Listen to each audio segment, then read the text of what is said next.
If you want to edit the presentation title in Prezi, you're in the right place. In this quick tutorial, I'm going to show you exactly how to update the name of your presentation in just a few simple steps. This is super helpful if you want to keep your presentations organized, make your file names clearer, or simply rename a project after making changes. And if this video helps you out, don't forget to hit that like button and subscribe for more easy tech tutorials. Alright, let's jump right in. First, go to your Prezi dashboard and sign into your account if you haven't already.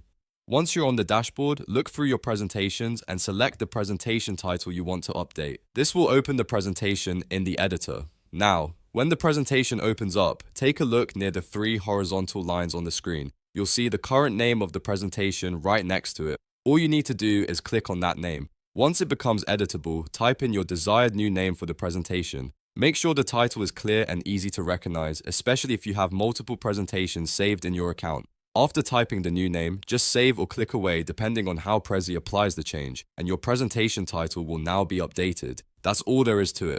You've now successfully edited the presentation title in Prezi in just a few clicks. If this tutorial was helpful, please give it a like, subscribe to the channel, and turn on notifications so you never miss a new walkthrough. Thanks for watching, and I'll see you in the next one.